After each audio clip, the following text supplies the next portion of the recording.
Hello বন্ধুরা, কেমন আছেন সবাই? আশা করি সবাই অনেক অনেক ভালো আছেন। ফ্রেন্ডস, বিটিসি এর সাতোশি মাইনিং বা কোর মাইনিং দুটোই কিন্তু একটা জিনিস। তো এটা নিয়ে কিন্তু আমরা অনেকেই কিন্তু এটা নিয়ে আমরা আশাবাদী। তো আজকে আমি এইটা নিয়ে বিশেষ বিশেষ কিছু গুরুত্বপূর্ণ কথা বলবো, যেগুলো আপনাদের অবশ্যই জানা দরকার।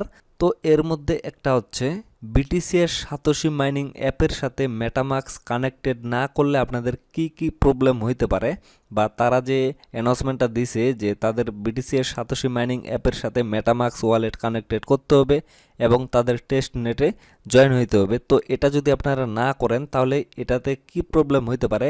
অনেকেই কিন্তু আমাকে প্রশ্ন করছে যে ভাই, আমরা যদি মেটামাস্ক কানেক্টেড না করি তাহলে কি আপনাদের কোনো প্রবলেম হবে? তো এটা নিয়ে আমি কথা বলবো। তারপরে আমি কথা বলবো বিটিসিএস সাতোশি মাইনিং এর যে টোকেনগুলা, মানে আগে কিন্তু আমরা বিটিসিএস টোকেন আর্নিং করেছিলাম, বাট এখন কিন্তু এটার নাম চেঞ্জ হয়ে কোর টোকেন হয়ে গেছে। তো এটার প্রাইস, মানে এটার দাম, এটার ভ্যালু কত হইতে পারে যখন এটা লিস্টেড হবে, কত হইতে পারে, এটা নিয়ে আমি বিস্তারিত কথা বলবো। এবং ভিডিওর শেষের দিকে আমি কিছু ইম্পর্টেন্ট কথা বলবো, যার দ্বারা আপনারা এটার মাইনিং স্পিডটা বাড়িয়ে নিতে পারেন। অনেকেই কিন্তু মাইনিং করতেছেন, তো অনেকের কিন্তু একটা টোকেন আর্নিং হইতে মোটামুটি 8 থেকে 10 দিন বা 5 দিন এরকম সময় লাগতেছে। তো তাদের জন্য বিশেষ করে মানে আমি ভিডিওর শেষের দিকে ইম্পর্টেন্ট কথাগুলো বলবো, যে কোন কোন বিষয়গুলো ফলো করলে আপনারা প্রতিদিন মিনিমাম একটা টোকেন আর্নিং করতে পারবেন।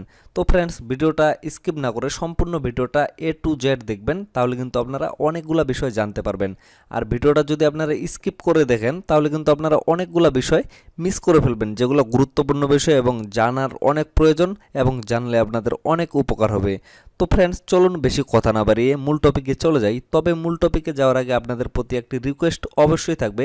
আপনারা যদি এখন পর্যন্ত আমার এই চ্যানেলের নতুন দর্শক হয়ে থাকেন তাহলে অবশ্যই চ্যানেলটা সাবস্ক্রাইব করে পাশে থাকা বেল আইকনটা অল করে দেবেন, যাতে পরবর্তীতে আমি নতুন কোনো আপডেট শেয়ার করলেই আপনাদের কাছে নোটিফিকেশন আকারে চলে যায় এবং আপনারা খুব ইজিলি সেটা দেখে নিতে পারেন এবং জেনে নিতে পারেন। তো ফ্রেন্ডস, ভিডিওটি স্টার্ট করার আগে আমি একটু দুঃখিত, তার কারণ হচ্ছে আমাদের এদিক প্রচুর বৃষ্টি হচ্ছে, যার কারণে সাউন্ডটা একটু খারাপ আসতে পারে।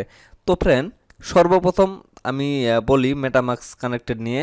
তারা কিন্তু অ্যানাউন্সমেন্ট দিছে যে তাদের মেটামাস্কে কানেক্টেড অবশ্যই হইতে হবে, এবং অবশ্যই কিন্তু তাদের টেস্ট নেটে জয়েন হইতে হবে, না হলে কিন্তু পরবর্তীতে অনেক প্রবলেম হবে। মানে তারা প্রবলেমগুলো কিন্তু উল্লেখ করে দেয়নি, হয়তো বা তাদের পেমেন্টটা নিতে একটু ঝামেলা হবে।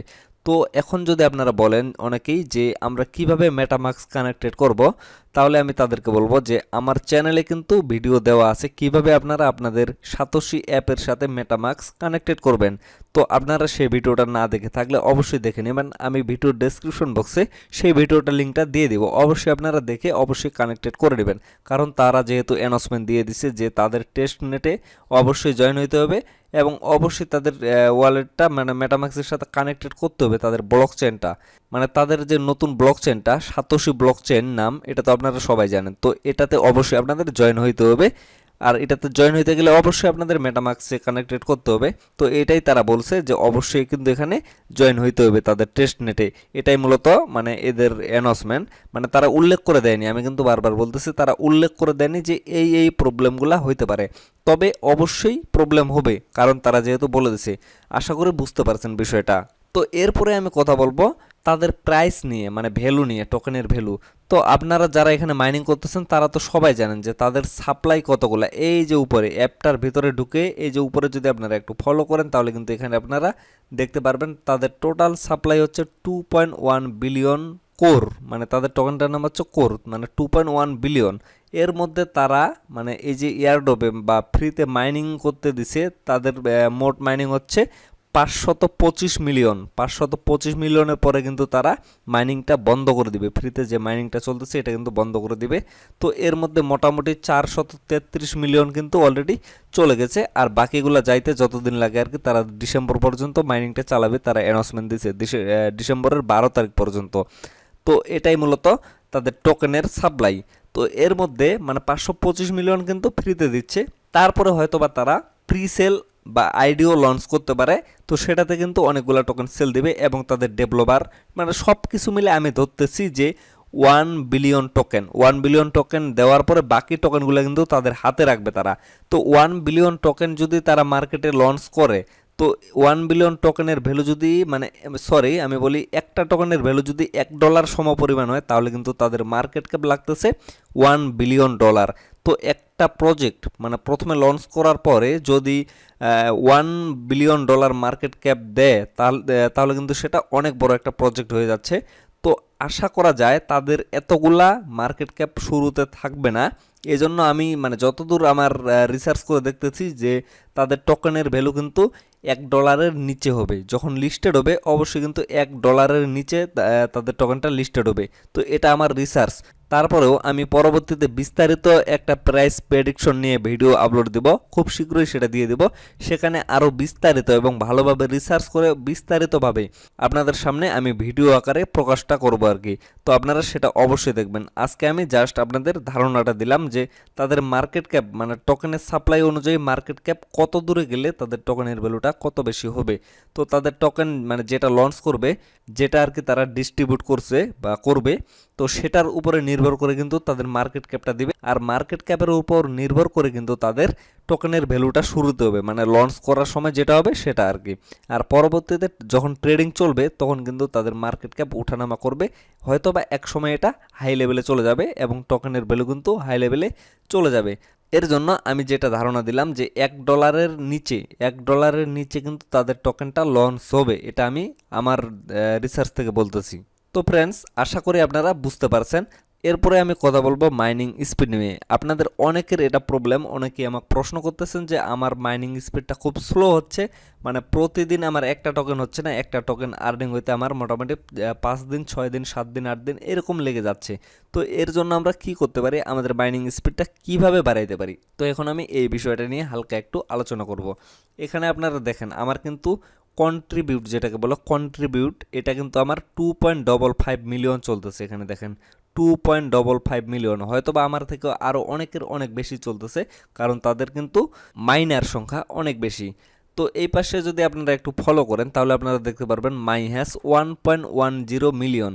তো এগুলো আসলে কি, এই দুইটা বিষয়ের উপর কিন্তু মাইনিং স্পিডটা চলতেছে, এটার উপর এবং এটার উপর, এই দুইটার উপরে কিন্তু মাইনিং স্পিডটা চলতেছে। তো আপনারা যত বেশি এইটা বাড়াইতে পারবেন, আমি আবারও বলি, আপনারা যত বেশি এই যে কন্ট্রিবিউট যেটা আর কি, এটা আপনারা যত বেশি বাড়াইতে পারবেন তত বেশি কিন্তু আপনাদের মাইনিং স্পিডটা বাড়বে। আর এখানে কিন্তু তারা রুলস বলে দিছে, এই যে সাইডে আপনারা যদি দেখেন এখানে কিন্তু তারা রুলসটা বলে দিছে। তো এটা যদি আমরা একটু বিস্তারিত আলোচনা করি তাহলে আপনারা আরও ভালোভাবে বুঝতে পারবেন। Minor contribute has calculation rules, এখানে কিন্তু তারা এটাই বুঝাইছে যে আমার যে রেফারগুলো আছে, প্রত্যেকের কিন্তু রেফার আছে, তো আমার যে রেফারগুলো আছে তারা যদি সাসপেন্ড হয়ে যায়, 150টা ব্লক যদি ওভার করে তাদের, তাহলে কিন্তু সাসপেন্ড করে দিবে। তাহলে তাদের থেকে আমি যে কন্ট্রিবিউটটা পাচ্ছি সেটা কিন্তু আমার বন্ধ হয়ে যাবে, আমি কিন্তু পাবো না। যখন তারা আবারও মাইনিংটা স্টার্ট করবে তখন কিন্তু তাদের কন্ট্রিবিউটটা, সেখান থেকে আমি যে পার্সেন্টেজ অনুযায়ী পাই সেটা কিন্তু তাহলে আমার এখানে অ্যাড হবে। আর কন্ট্রিবিউট যত বেশি থাকবে তত বেশি কিন্তু আপনাদের মাইনিং স্পিডটা বেড়ে যাবে। এজন্যই কিন্তু সবসময় আপনারা একটা জিনিস লক্ষ্য করবেন, আপনাদের যে মাইনিং স্পিডটা আছে, প্রতি ব্লকে আপনারা যেটা পাচ্ছেন সেটা কিন্তু সবসময় উঠানামা করে। আপনাদের মাইনারগুলো যখন বেশি অ্যাক্টিভ থাকবে তখন কিন্তু এটা বেশি থাকবে, আর যখন আপনাদের মাইনারগুলো সাসপেন্ড হয়ে যাবে তখন কিন্তু এখানে মাইনিং স্পিডটা ধীরে ধীরে কমতে থাকবে। তো এটাই হচ্ছে বিষয়। এর জন্য আপনাদের মূল যে কাজটা সেটা হচ্ছে আপনাদের রেফার করতে হবে, প্রচুর পরিমাণে অ্যাক্টিভ রেফার করতে হবে। যত বেশি আপনারা অ্যাক্টিভ রেফার করতে পারবেন তত বেশি আপনাদের মাইনিং স্পিডটা বেড়ে যাবে। তো ফ্রেন্ডস, এভাবেই মূলত আপনাদের মাইনিং স্পিড বাড়াইতে হবে। আর অনেকে বলতেছে যে হ্যাশ কাট যদি আপনারা নিতে পারেন তাহলে আপনাদের মাইনিং স্পিডটা বাড়বে সীমিত পরিমাণে, আর যদি আপনারা রেফার করতে পারেন তাহলে কিন্তু আপনাদের মাইনিং স্পিডটা একটু বেশি পরিমাণে বাড়বে। অবশ্যই যদি অ্যাক্টিভ থাকে রেফারগুলো তাহলে কিন্তু আপনাদের মাইনিং স্পিডটা বেশি পরিমাণে বাড়বে। এই জন্য এখানে মেইন ওয়ে যেটা, রেফার ছাড়া কিন্তু অন্য কোনো মেইন ওয়ে নাই মাইনিং স্পিড বাড়ানোর। আপনারা চেষ্টা করবেন, আপনারা যত বেশি রেফার করতে পারবেন তত বেশি আপনাদের মাইনিং স্পিডটা বাড়বে। তো ফ্রেন্ডস, ভিডিওটা আর বেশি লং করবো না, এখান থেকে শেষ করে দেব। পরবর্তীতে আমি বিস্তারিত প্রাইস প্রেডিকশন নিয়ে একটা ভিডিও আপলোড করব, তো আপনারা অবশ্যই সেটা দেখবেন। আর আজকের এই ভিডিওটা এখান থেকে শেষ করে দিচ্ছি। সবাই ভালো থাকবেন, সুস্থ থাকবেন, দেখা হচ্ছে নেক্সট ভিডিওতে। ধন্যবাদ।